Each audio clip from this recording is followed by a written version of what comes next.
I've always worked since I was about 11. I was mowing lawns and babysitting, and you got to work to make money to survive.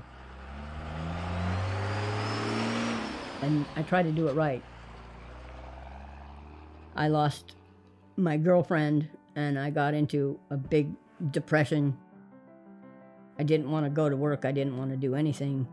Somebody that I met offered me a line of crank, and that was the beginning of the end. Do a line and be happy and have fun. And that worked for a little while, but it doesn't last. Take one, and it's probably the only take we'll do, right? Bam. Love it. My aunt is a ballet teacher here in town. I took ballet from her when I was little. I grew up about half a mile from here.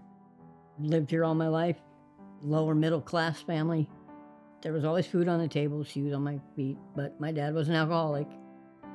He wasn't real abusive, but there's always the mental abuse that comes with dealing with that, the codependency and stuff.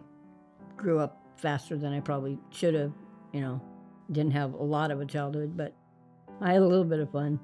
Did a lot of backpacking and skiing when I was in high school. The backpacking kind of prepared me for being homeless later in life. I got decent grades in school. I wasn't an A student, but probably a B or B plus. Always reading books, a lot of science fiction. Loved art.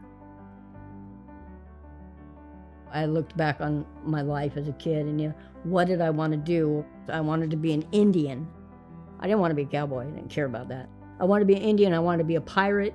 I was a campfire girl. I learned how to build fires, how to shoot, bow and arrow. I'm a pretty decent marksman.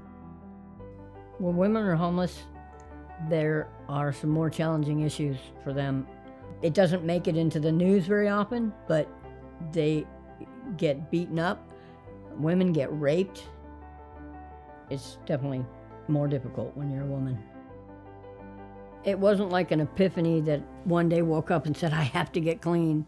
It was more like frustration that I just didn't think I was going to be able to get a job. Logical progression was, maybe I better just ask for help. And my AOD counselor knew Anna at the Senior Safe House.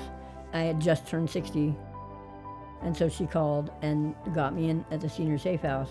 Anna got to know me and my dog and understood that I was having trouble getting a job, and she knew of this internship at the VOA Central Kitchen, so she called the manager, talked to him about me. He hired me, and I've been there ever since. And now I'm washing dishes. You've got to start somewhere. It doesn't have to be the thing you do for the rest of your life, but it's a start. When I came out to the Senior Safe House out in the north area, it was like coming home. It was the most wonderful place in the world. They're so supportive there. Because of these guys, I've been able to save up money, pay cash for a car. I bought a 2009 Jetta. Somebody took me to go looking at cars, and I saw the Jetta, and I was like, yeah, that'll be a good car. When I drove it off the lot, I was so happy and so proud. I had to come straight over here to thank them for all their help and support. As a young adult, I always had a car. I always had the option to go and anywhere I wanted, and I took that for granted. Even getting my ID. Without a mailing address, it's really, really hard to get any kind of documentation. BOA has shelters, and those shelters will help you with a mailing address, with services, and they'll start getting you hooked up with medical services you need. And they were supportive in a way like my parents would have been if they were still around. VOA's been there and been there and been there for a lot of people. I would wake up at 3 a.m, come out and talk to them. If I had a nightmare, I could come out and talk to them. The work VOA does is amazing, and I don't know what would happen to the homeless community in Sacramento if VOA wasn't here, really, truthfully. They've got an amazing number of people off the streets. But if you see me on the street, I'm staying in a house that's a shelter, but I'm still technically homeless. Moving forward with my life, but it's difficult. a lot more difficult than I thought it would be. I didn't think I'd be homeless for more than a couple of months. Here I am 25 years later. Now I'm 61 and I've been clean for a year